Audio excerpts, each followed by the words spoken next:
نحمده ونسلم ونصلي على رسوله الكريم أما بعد فأعوذ بالله من الشيطان الرجيم بسم الله الرحمن الرحيم ألف لام ميم الله لا إله إلا هو الحي القيوم صدق الله العظيم۔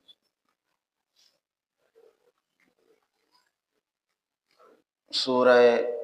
آل عمران رات دی تراویح دے اندر تلاوت فرمائی گئی۔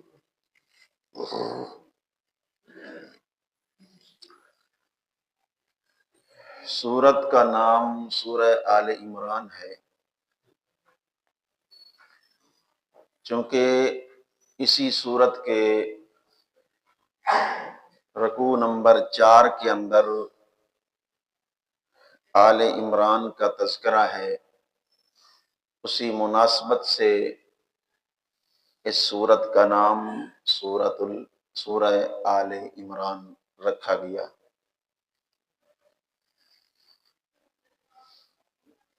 پچھلی صورتوں کے ساتھ اس کا ربط اور جوڑ اس طرح ہے کہ ایاک نعبد و ایاک نستعین ولا نعبد البقرۃ کما فعل الیہود والمشرکون ولا نعبد آل عمران ولا نستعین کما فعلت النصارى وَنُؤَدِّي حُقُوقَ النِّسَاءِ أَنزِلْ عَلَيْنَا مَائِدَةً مِّنَ السَّمَاءِ۔ اللہ ہم تیری ہی عبادت کریں گے اور تجھ ہی سے مدد مانگیں گے، ہم گائے کی پوجا نہیں کریں گے جس طرح یہودیوں نے اور مشرکین مکہ نے کیا، اور ہم آل عمران کی بھی عبادت نہیں کریں گے جس طرح عیسائیوں نے کیا۔ اللہ ہم عورتوں کے حقوق ادا کریں گے، لہذا ہمارے اوپر اپنی رحمتوں کے کھانے کے دسترخوان نازل فرما۔ یہ ہے اس کا پیچھے ربط۔ اسی طرح سورہ بقرہ کے آخر میں بندے نے اللہ سے یہ دعا اور التجا کی تھی کہ فَانصُرْنَا عَلَى الْقَوْمِ الْكَافِرِينَ، اللہ ہماری کافروں کے خلاف مدد فرما۔ اللہ نے اس صورت میں بتلایا کہ وہ کون سے کافر ہیں جن کے خلاف تمہاری میں مدد کروں گا۔ سورہ آل عمران کا شان نزول کچھ اس طرح ہے۔ نجران کے کچھ عیسائی، ان کا ایک وفد نبی الرحمت صلی اللہ علیہ وسلم کے پاس آیا، حضرت عیسیٰ علیہ السلام کے بارے میں گفتگو کرنے کے لیے۔ انہوں نے آ کے نبی رحمت صلی اللہ علیہ وسلم سے بحث مباحثہ کیا اور کہنے لگے کہ ہم حضرت عیسیٰ اور حضرت مریم کو اپنا الہ اور معبود مانتے ہیں، وہ ہمارے مشکل کشا ہیں، ہماری حاجات کو پورا کرتے ہیں۔ تو ان کے جواب میں اللہ کے رسول صلی اللہ علیہ وسلم نے فرمایا، دیکھو میرا رب تو زندہ جاوید ہے، اور وہ ساری کائنات کا نگہبان ہے، تھامنے والا ہے، حی بھی ہے، قیوم بھی ہے، اور وہ کائنات کے ذرہ ذرہ کو پہچانتا بھی ہے، جانتا بھی ہے، حتیٰ کہ ماں کے پیٹ کے اندر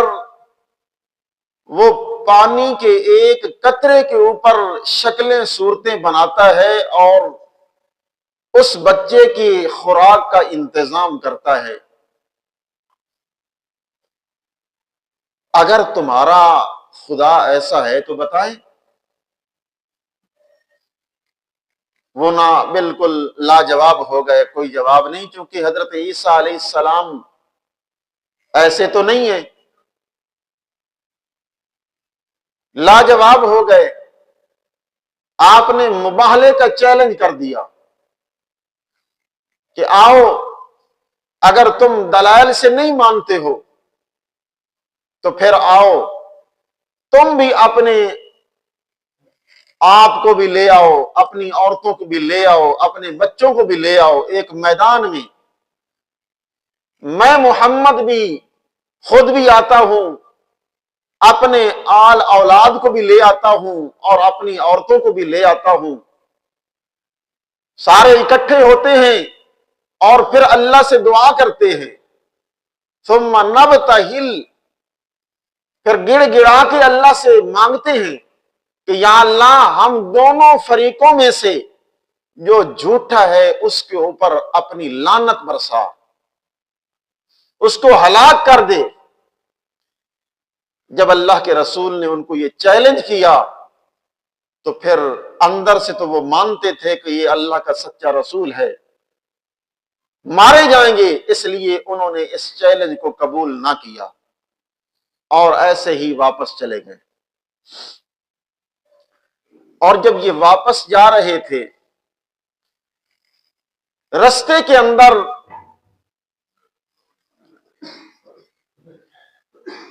ان کا سردار گھوڑے کے اوپر سوار تھا، کوئی بات نہیں، آ جاندی ہے، ذرا توجہ رکھو میری طرف، اور اس کی گھوڑے کی مہار اس کے بھائی نے پکڑی ہوئی تھی۔ رستے میں چلتے چلتے گھوڑے کے پاؤں کو ٹھوکر لگی اور وہ لڑکھڑانے لگا، تو اس کا بھائی جو اس کی مہار پکڑے ہوئے تھا، رسی پکڑے ہوئے تھا، اس نے نبی پاک صلی اللہ علیہ وسلم کو بد دعا دی۔ جب وہ بد دعا دینے لگا تو اس کے سردار بھائی نے فوراً اس کے منہ پہ ہاتھ رکھا اور کہا رک جا، زبان نہ کھولنا۔ اس نے کہا کیوں؟ ہماری یہ ریت اور یہ عادت چلی آ رہی ہے کہ جب بھی ہمیں کوئی نقصان پہنچنے لگتا ہے تو ہم اپنے سب سے بڑے دشمن کو بد دعا دیتے ہیں، تو کیا یہ محمد ہمارا سب سے بڑا دشمن نہیں ہے؟ اس لیے میں نے اس کو بد دعا دی ہے۔ اس کو بھائی کہنے لگا اللہ کا بندہ، نہیں، یہ اللہ کا سچا رسول ہے، اس کو بد دعا نہ دے،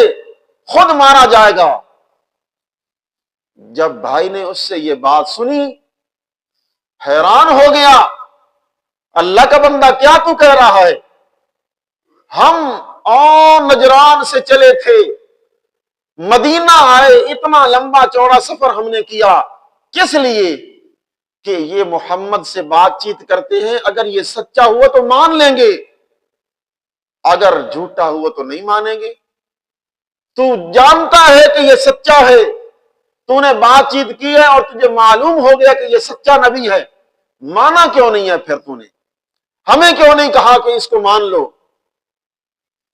پتہ ہے بھائی کیا کہنے لگا؟ بھائی کہنے لگا تم ہی بول رہی ہیں یار، اگر ہم اس کو مانتے ہیں تو ہمارے سارے نذرانے جو ہمیں ملتے ہیں، ہم چونکہ بڑے پیر اور بڑے وہاں پہ مجاور ہیں اور بڑے ان کے عیسائیوں کے بڑے پادری ہیں، تو تو اگر ہم اس کو مانتے ہیں تو ہمارے ساری وہ آمدنی رک جائے گی، وہ سارے کا سارا مال ہم اس سے محروم ہو جائیں گے، اس لیے ہم نے نہیں مانا۔ بھائی نے وہ گھوڑے کی رسی، اس کی مہار بھائی کے منہ پہ ماری، جا تو جانا ہے تو جا، میں تو اس محمد کا جا کے غلام بنتا ہوں، میں تو اس کو مانتا ہوں۔ اب اس پوری یہ سورت کا یہ شان نزول ہے۔ اس کے بعد پھر ابتدائی 80 آیتیں اسی واقعہ کے پس منظر کے اندر نازل ہوئی۔ آج اس واقعہ سے ہمیں کیا سبق ملا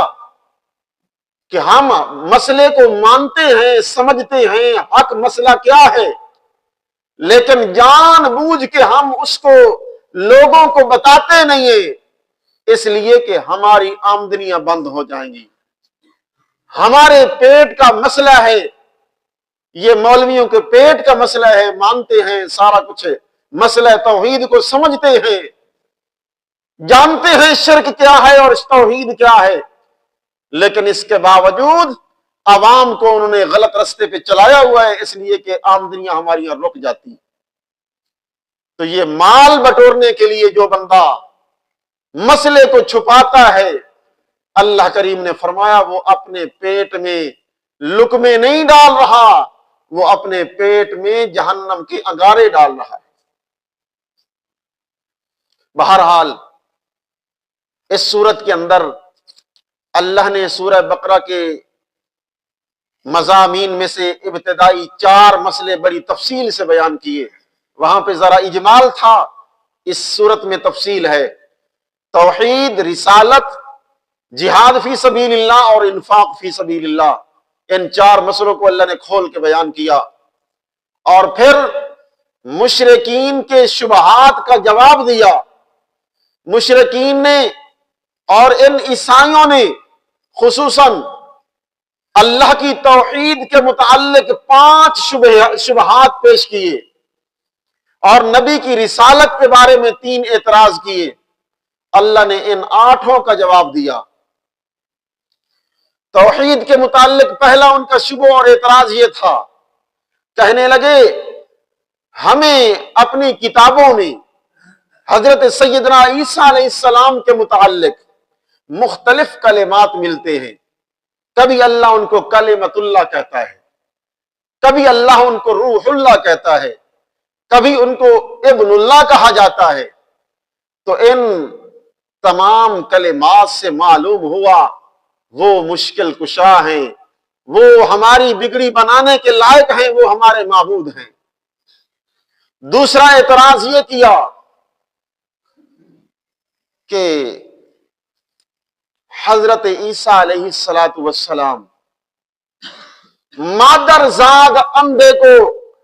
آنکھوں پہ ہاتھ پھیرتے ہیں، وہ ٹھیک ہو جاتا ہے، بینا ہو جاتا ہے، نابینوں کو بینا کر دیتے ہیں، اور کوڑی کے مرض والے مریضوں کو جسم پہ ہاتھ پھیرتے ہیں، ان کا جسم بالکل تندرست اور ٹھیک ہو جاتا ہے۔ معلوم ہوا ان کے ہاتھ میں بہت بڑا اختیار ہے اور وہ ہماری مشکلات کو حل کر سکتے ہیں۔ تیسرا اعتراض یہ کیا کہ ہمیں اپنی کتابوں کے اندر ایسی عبارتیں ملتی ہیں جو عبارتیں ہمیں یہ بتلاتی ہیں کہ حضرت عیسیٰ اور مائی مریم خود الہ ہیں، اللہ کے بعد اللہ کے نائب ہیں، ان کے اختیار ان کے ہاتھ میں ہیں۔ چوتھا اعتراض توحید کے متعلق یہ کیا کہ حضرت مائی مریم کے پاس بے موسم پھل آ جاتے ہیں، اندر کمرے کے اندر بند ہوتی ہے، باہر کمرے کو تالا لگا ہوا ہے، کوئی آ جا نہیں سکتا وہاں پہ، لیکن جب بھی حضرت زکریا علیہ السلام جو ان کی کفالت کر رہے تھے اندر جاتے ہیں، دیکھتے ہیں بے موسم پھل پڑے ہیں، تو یہ بے موسم پھلوں کا آنا یہ مائی مریم کی بہت بڑی کرامت اور بہت بڑا ان کا یہ الہانہ ایک ان کی یہ صفت ہے، اس لیے ہم ان کو پوجتے ہیں۔